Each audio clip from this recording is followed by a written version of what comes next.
مجھے اگر وزیر اعظم کی پیشکش ہوئی اور مکمل اختیارات ہوئے تو میں اس عہدے کو فوراً قبول کرتے ہوئے سب سے پہلے کیا کروں گا؟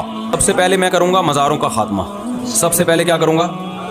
مذہب عاملوں کی دکانیں بند. تعویذ گنڈوں کا چاہے دیوبندی ہو، چاہے بریلوی ہو، چاہے اہل حدیث ہو، چاہے بزرگ کا خلیفہ ہو، پابندی ہوگی. آئندہ کسی نے جن بھگانے کی کوشش کی تو دیکھو ہم کیا ہوتا ہے. عاملوں کا جتنی چاہے سارے تعویذ گنڈوں کی دکانیں بند کروں گا میں. مزار حدیث میں آتا ہے نا، صحیح مسلم کی حدیث ہے، نبی صلی اللہ علیہ وسلم نے حضرت علی کو بھیجا کہ ایک بالش سے اونچی قبر کو گرا دو اور کوئی پکی قبر نہ رہے. کوئی پکی قبر نہیں رہے گی کیونکہ بیسک تو اسلام کی توحید ہے نا، وہی نہیں ہے تو پھر کیا فائدہ. دوسرے نمبر پہ عاملوں کی دکانیں ساری بند. پابندی ہوگی. جیسے سعودی عرب میں پابندی ہے، وہاں روحانی ٹوپی ڈرامے نہیں چلتے. آپ کتنے بڑے خلیفے ہو، آپ بیٹھ جاؤ نا ٹھکانہ کھول کے، پولیس آئے گی اٹھا کے لے جائے گی، بولے چل وہاں جا کے کرنا. یہ پاکستان انڈیا کے کام ہے، یہ روحانی بیوقوف یہاں کوئی بیوقوف نہیں بنتا. لیکن عربوں کو پاکستانیوں نے دبا کے بیوقوف بنانا شروع کر دیا. یہاں سے باقاعدہ عامل جا رہے ہیں جھاڑ پھونک کرنے کے لیے عربوں کی، ان کو بیوقوف بنا دیا ہے. چھپ چھپ کے جاتے ہیں، غیر قانونی.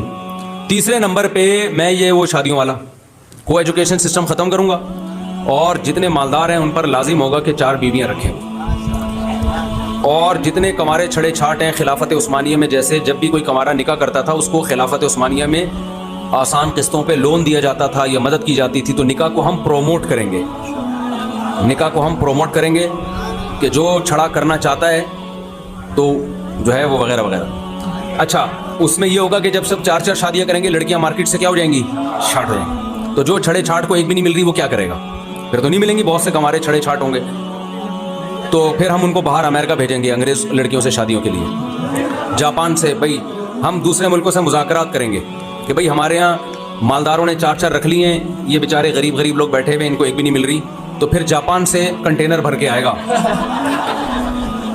بیویاں امپورٹ ہوں گی وہاں سے. ٹھیک ہے نا؟ تو چینگ پونگ پھر چانچی یہ چائنیز سے اس طرح کی چیز آئے گی، کیونکہ ان کو اچھے شوہر نہیں مل رہے. ان کے یہاں یہ بڑا مسئلہ ہے. ان لوگوں کے یہاں بھی مسئلہ ہے، گورا شادی بدی تھوڑی کرتا ہے. تو وہاں جو بھی پھر دھڑا دھڑ اسلام سے پھر سارے گورے کمارے رہ جائیں گے. پھر اسپیڈ نسل کس کی بڑھے گی؟ ہماری نسل بڑھے گی. پھر غوری آیا، وہ خاتم حسین رضوی نے کہا تھا نا کوئی قرضہ مانگے گا تو انہوں نے کہا میزائل آیا اور IMF کو سود نہیں دیں گے. یہ ایسی پیکیج ہے خواب و خیالوں کی باتیں. نہ ہم وزیر اعظم بنیں گے، نہ تم کم بختوں کی کبھی شادی ہوگی.